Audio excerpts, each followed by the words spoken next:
President Trump recently vowed to, quote, totally destroy the Johnson Amendment. Now, the Johnson Amendment sets up a barrier between church and state, and it prohibits religious organizations from contributing to the campaigns of politicians. Now, this is important because we already have corporations buying off politicians and influencing elections, but if you get rid of the Johnson Amendment, this will lead to more corruption. But now, instead of just corporations being able to buy off politicians, religious figures can do it as well. Joel Osteen can purchase politicians and fund their campaigns, and then they can give him what he wants in the form of policy. Now, Donald Trump recently signed an executive order that brings his theocratic vision one step closer to reality. So NBC News explains, President Donald Trump on Thursday made good on a promise to allow religious organizations greater freedom in political speech. Trump promised during the campaign to dismantle the Johnson Amendment, which bans tax-exempt organizations like churches from political speech and activities. His executive order relaxes IRS enforcement of that ban. While the executive order signals a promise kept, fully repealing the Johnson Amendment would require congressional action.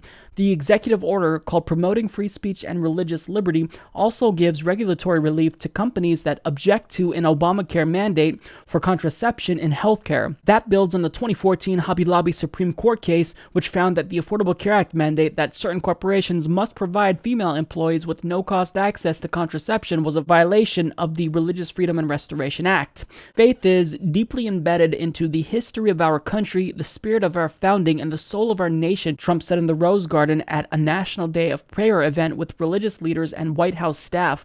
We will not allow people of faith to be targeted, bullied, or silenced anymore. We are giving our churches their voices back, Trump said, while an earlier draft of the Religious Liberty Order reportedly would have let federal contractors discriminate against LGBT employees based on faith beliefs. Thursday's version did not include such provisions. So, with the removal of the anti-gay provision, this bill is ultimately less harmful. Now, the anti-gay provision that's referred to in this article was that Trump would allow business owners to discriminate against LGBT clientele. So if you are if you own a bakery and you don't want to bake a cake for a gay wedding, you have the right to refuse service. Now, that's discriminatory. It's unconstitutional. And thankfully, he did not include that in this executive order. But nonetheless, this is still harmful. However, the extent to how harmful this is difficult to determine because these are all things that are already in place. I mean, the Hobby Lobby decision of the Supreme Court from 2014, it's already precedent. It's law of the land. So I don't necessarily know what this would accomplish, but it certainly signals to the religious right that, hey, I'm scratching your back, so in 2020, when I decide to run for re-election, I hope you scratch mine. And this is about corruption because Donald Trump will be running again. He's already raising money for 2020. And if he can get rid of the Johnson Amendment, then what he can then do is solicit donations from religious leaders like Joel Osteen.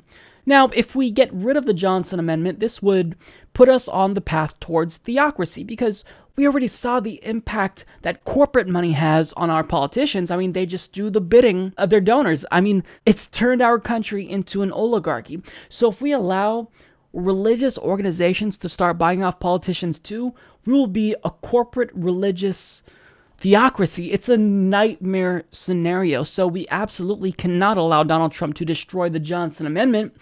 And Democrats need to actually pull their heads out of their asses and fight.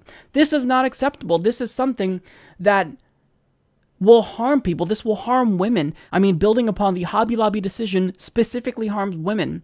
They need to call him out. They need to actually be strong and resist him like they claim they're doing. Another thing that this does, which is problematic, is it feeds into the Christian persecution complex because Christians, they're not being persecuted. They're not the victims of bullying. Christians are a majority in the country. Their vice president is basically a theocrat. So how can he say with a straight face that Christians are bullied? You can certainly make the case that there is persecution and prosecution of Christians in other countries, in Egypt, in Iraq, but you can't say that in the United States. We are majority Christian. So you can't tell me with a straight face that we need to stand up for Christians who are so persecuted when that's not the case. They are a strong religious and political bloc that has power, they often get who they want elected into office. George W. Bush, Mike Pence, Donald Trump. So if you're honestly going to sit here and pretend as though they're the victims of bullying, they're not. We're not a theocracy. We shouldn't be moving in that direction. We should be moving in the direction of secularism because that's what our Constitution and country was founded on, contrary to popular belief. We're not a Christian nation. Being a majority Christian country is not the same as being a Christian nation. Our country was not founded on Christian principles. And even if it were, that doesn't mean we should embrace one religion over the others, because what version of Christianity do we then embrace? Do we embrace the Old Testament? Do we embrace the New Testament? And certainly if Republicans are going to purport to be religious, then why don't they follow Jesus' message? They just voted to repeal the Affordable Care Act and strip people of their health insurance. I'm sure Jesus would be super proud of that.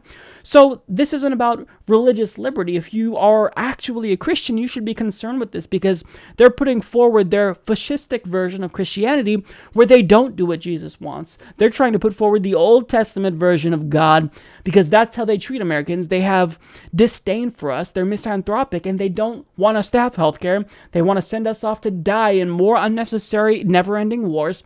And the party is committed to destroying life on Earth by undoing any progress we made to ameliorate climate change.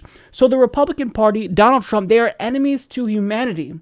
And by doing this, it's dangerous. So Democrats have got to fight. Now, again, I don't know the extent to which this is actually even meaningful. Mostly this is just a symbolic gesture because Donald Trump really isn't doing anything more and you only have so much power through executive orders. But if he really does destroy the Johnson Amendment, man, if you thought corporate corruption was bad, just wait until you get theocratic corruption.